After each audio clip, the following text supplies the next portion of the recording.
Los Angeles called time. They have the ball. They're in gold with purple. They go to LeBron. LeBron into the lane. James going through two defenders, lays it up and good. And there it is. LeBron James passing Kobe Bryant for third all-time in the history of the NBA scoring chart. Unbelievably surreal to hear Tom McGinnis on Saturday night make that call that LeBron passes Kobe. And then the next day, Kobe is in the headlines for the saddest and most surreal of reasons. And we've had a lot of tweets coming in and texts 609-403-0973. You know, I told you the guy I went to college with, my roommate, was friends with Kobe. I had texted him yesterday when I heard this. Not that I thought that he would have talked to Kobe anytime recently, and he had said he had not. But he did say that, put it this way, when you go to high school with a guy of that magnitude, you would think that 25 years later, you don't remember who that guy might be, but always remembered every guy from that, you know, his teams and looked at them like, hey, we were a team at one point. And I always thought that was a cool story. That is cool. You know, like, hey, I was once, you know, and he really never lost the sense of where he's from. Correct, exactly. Never better than, you know, always a part of a bigger picture. And I think that will be explained here pretty well by our next guest, Marc Jackson, NBC Philadelphia, pre- and post-game, and, of course, a Philly guy. And, Mark, I know, first off, thanks for taking the time today. I know I had seen, you know, yesterday had to be a very difficult day for the basketball community and yourself.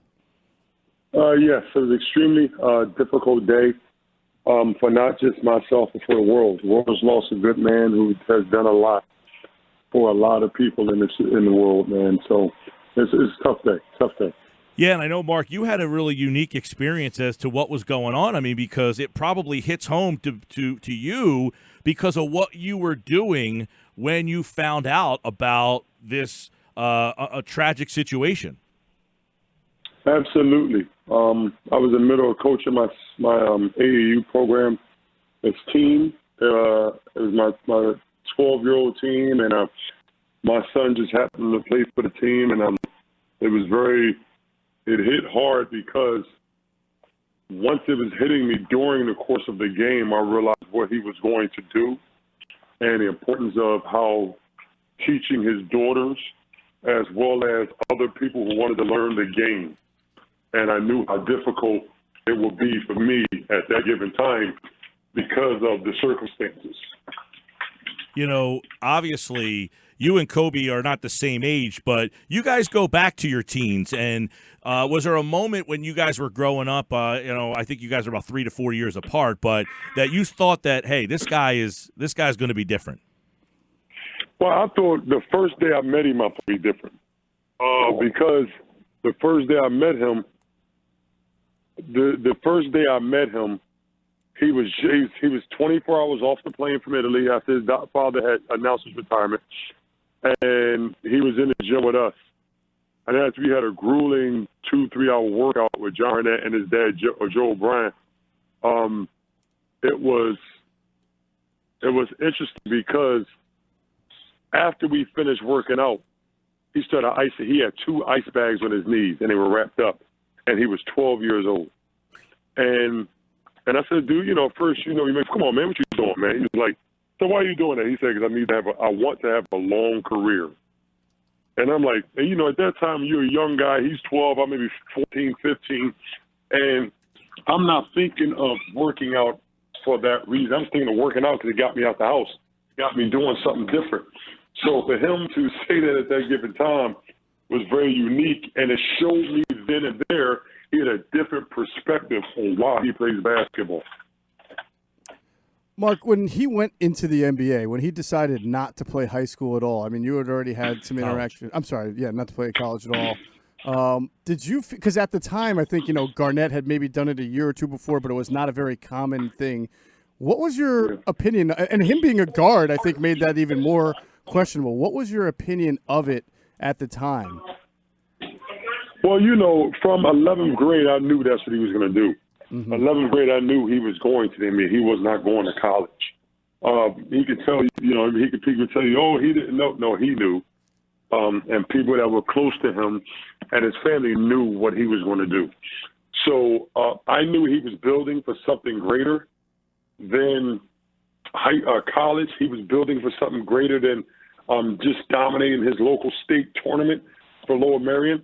I knew he was pushing himself to be more. But I have to be completely transparent and honest that I didn't know that he was going to be as great as he turned out to be. So I didn't know that part. So to watch him go over his transformation over the years, from being that 12-year-old kid to being that 13, 14-year-old kid, to me and him when he was in the summer of 8th grade, going in 9th grade, when we was practicing dunking on each other at St. Joe's. So I knew he was going to be something special. I didn't know he was going to be that special. Marc, what's the biggest impact or memory that you'll take with you for the rest of your life that Kobe left with you, and what do you think it is that he left on the game? The biggest thing I take is he chose to be bigger than his current situation. He chose to be he chose to embrace getting his teeth kicked in to be something greater. As a young player, when he was 12, he was working out with us. We was 4 years older than him. And he was getting his teeth kicked in.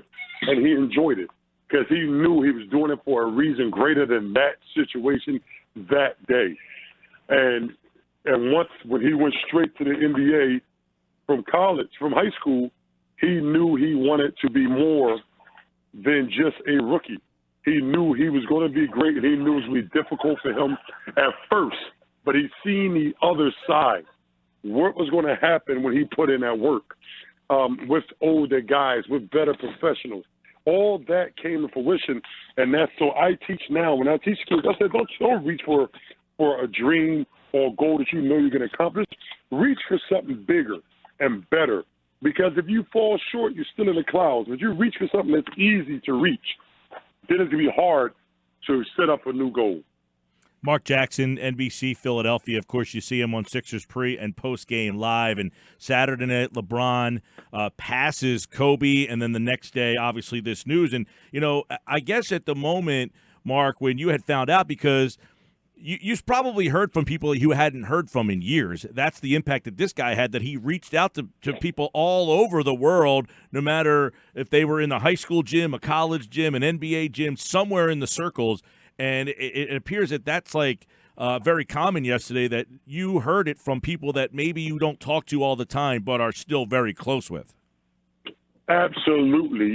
During the game, during my son's game, and my team's game, I was getting phone calls. My phone was literally blowing up with people from California, from people from Las Vegas, and a lot of numbers I did not have saved in my phone. So for me, I was like, who are these people? And this is during the course of the game.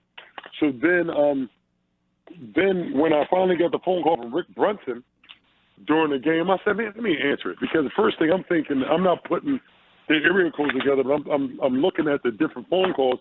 And what I started thinking about was, man, maybe I got to call Coach Chaney, someone with Coach Chaney. So when I answered the phone for Rick, and Rick was like, what you doing? I was like, I'm coaching my AAU team, my 12-year-old team.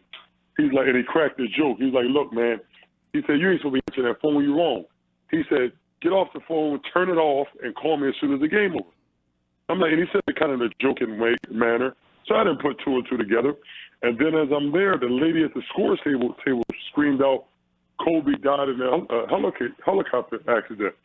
And I was like, what? And it kind of, that's when it hit me, and I had to take a minute to compose myself during the course of the game.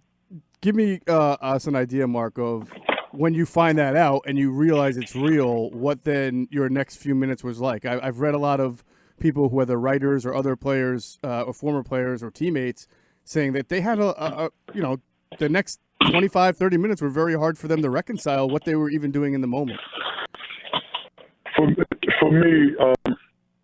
For me, it was interesting, like I said, because at that given moment, I was doing something that he was going to do. Right. He was going to coach his daughter's game, his 13 GG, and I was in the middle of coaching my son's 12-year-old AAU team.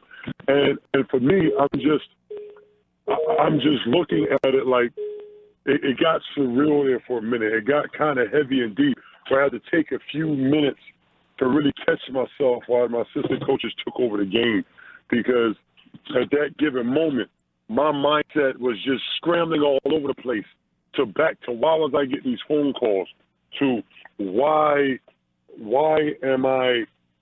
is Rick calling me in the middle of a game? I just had a whole bunch of things going through my brain. Right. And not that there was a right or wrong answer for this, Mark, but I know a lot of people were conflicted on whether they should have played yesterday. But do you think you would have been able to play in an NBA game after finding that information out? Yes. And the reason why is because basketball brings us all together. Mm-hmm. Basketball brings us all together no matter what we're going through, no matter what we're going through or how we feel. It all goes out of wounds. For the out of play, for me, that stuff out of play, what would Kobe have done if it's something Trey? He would have played. He wouldn't have sat out. He would have played, because that's just the kind of person he is. He's a diehard basketball guy. So that's what he would have wanted to do, and I think the game should be played. Much better way to honor one of the greatest players of all time than to play the game that he made himself greater. Mark, we appreciate the time. I appreciate you getting back to me last night. I know it was very difficult as I saw, different things coming out, your posts on Instagram and all that stuff. But I do appreciate you giving us a little insight on not only the person, the man, but the kid that you met when he was 12 years old. Great stuff, Mark. Thank you, guys. No problem. Marc Jackson, NBC Philadelphia pre- and post-game, and always kind enough to join us here on the Sports Bash. And, and I saw him post that on his Instagram last night. I texted Mark right away, and I wanted him to be able to kind of tell the story, because as you hear him say, he's coaching his 13-year-old son's team. And that's where I was like, oh, man. And he's at the scorer's table. Rick Brunson, who's his college teammate's calling him, and he's thinking something's wrong with Coach Chaney. And not that changes stuff. I mean, but Coach Chaney's in his 80s. Yeah. So if something's wrong with him, you're a little bit more, all right, Coach Chaney, something's wrong with him. The suddenness of hearing this in the same manner that he was going to do what you're now doing, that's where I was like, holy moly, man. Mark, and he had said that he got the news and sat at the end of the bench and just was in shock.